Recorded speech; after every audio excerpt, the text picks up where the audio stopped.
前市议员。高宾助理。Okay, boleh. Oh, belum. Jap. Sure. Chill.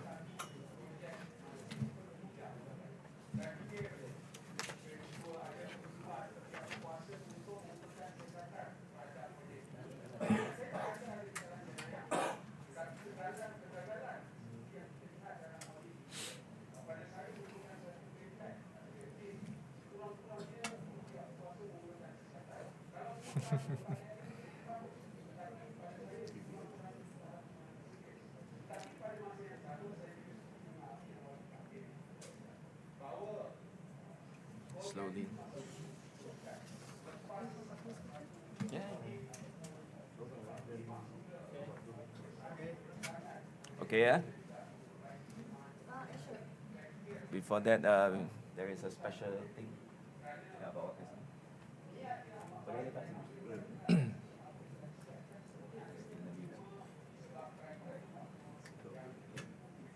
Dia kena bayar saya lah. Advertisement.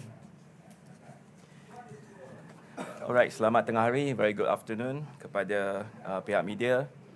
So today, let's forget a while about the national political issue. Hari ini saya ingin membuat sedikit perkongsian tentang hasil kajian yang telah dibuat oleh think tank, ya, satu think tank yang bernama Cross Center of Regional Strategic Studies, which I am the chairman. And also YB Kahing, Ahli Parlimen Petaling is the deputy chair of this think tank. So together with the brilliant interns from my office, we have prepared a paper called Advancing Urban Mobility in Malaysia, Promoting E-Scooters for Enhanced First and Last Mile Connectivity. So let me first by reading the statement in English. Kemudian, if you have any questions, silakan. Ya. So the title is The Integration of Micro-Mobility into Malaysia's Urban Transportation to Enhance First and Last Mile Connectivity, FNLM. Urban areas in Malaysia are facing significant challenges due to high traffic congestion, air quality and mobility issues. With the urban population expected to rise substantially in the coming decades, micro-mobility is the way forward to transform urban congestion, reduce carbon emission, and a more connected society, thus addressing first and last mile connectivity issue. In line with the 12 Malaysia Plan to increase public transport's modal share to 40% by 2030 and to invest in infrastructure development that supports micro-mobility, I would like to put forward 6 recommendations to address the pressing need and slow take-up of micro-mobility solutions. Our recommendations are as follows. First, a clear demarcation of duties in regulating micro-mobility solutions between federal and local governments. Now the line is unclear, so no one taking the lead.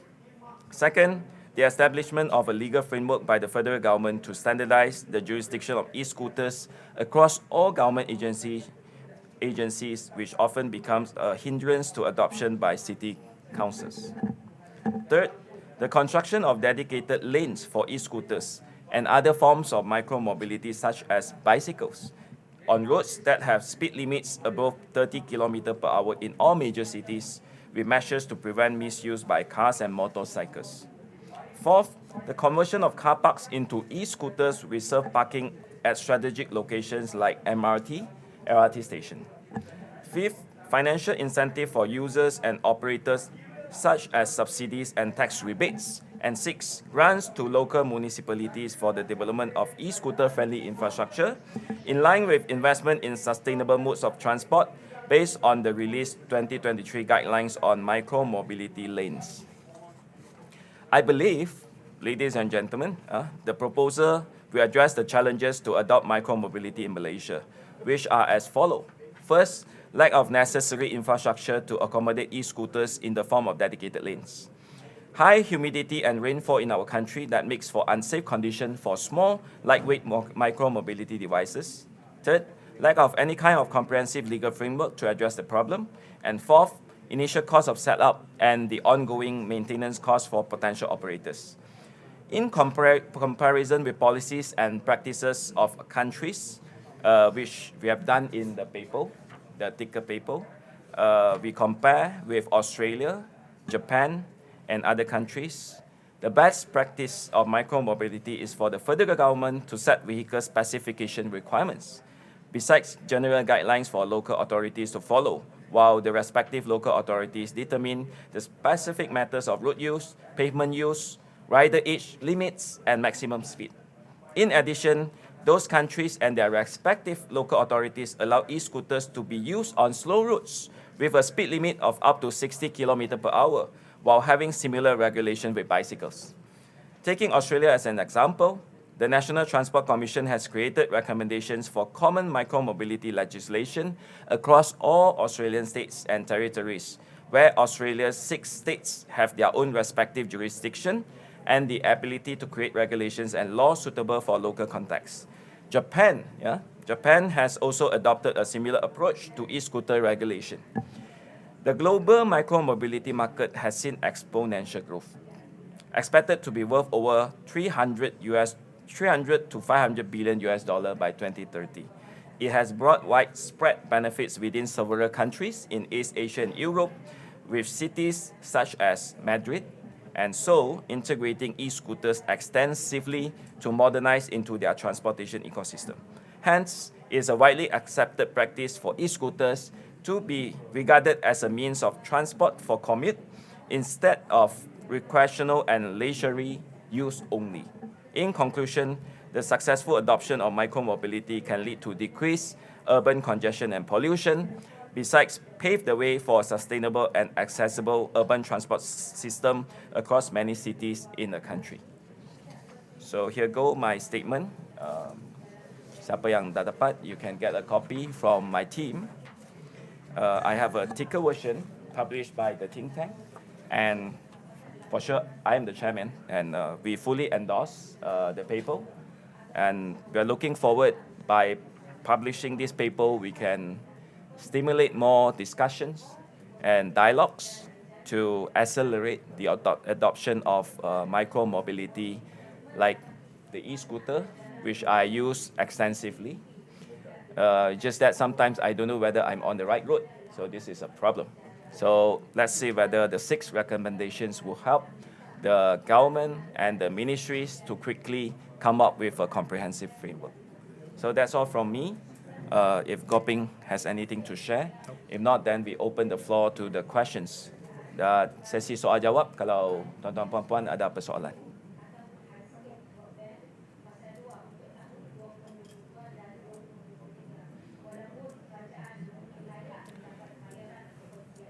Okay.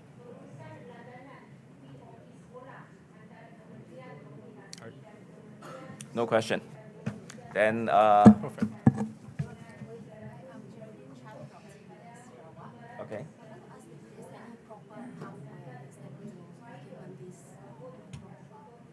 Currently, they are zoning or zones, and again, the jurisdiction is different for different city council. So for MPPJ, the place where my constituency sits on, we have special zoning and special lane, but only limited areas. So you can take your e-scooter, say from the LRT to the nearest maybe shop lots or the commercial areas, or to travel within that commercial areas, but then you are not allowed to get out of it. So it's like a cage. So you're allowed to move, but not so freely. What we advocate is another framework, which is to allow this to be used unless specified otherwise. Meaning this should be allowed to be on the road.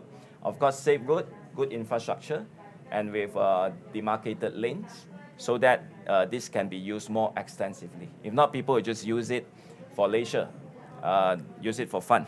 And it's not economical, and it's not the optimal way of capitalizing the advent of all these new technologies. Okay. Thank you for the question from Sarawak. Kuching is always at the forefront on many things. Yeah. they shouldn't ban. So they should allow discussion, dialogue, and to create a safe environment for e-scooters. Because as Malaysian, you know, I mean, nowadays we are quite malas to ride bicycle.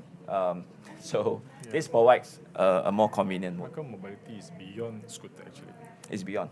It's beyond scooter. We have more other category of micro-mobility vehicles. That's right. Just make sure we strive a balance between the convenience and safety. We are too much tilted towards the safety part, in my opinion. Okay? See, thank you. Dan, thank you very much. Terima kasih. Oh, sure.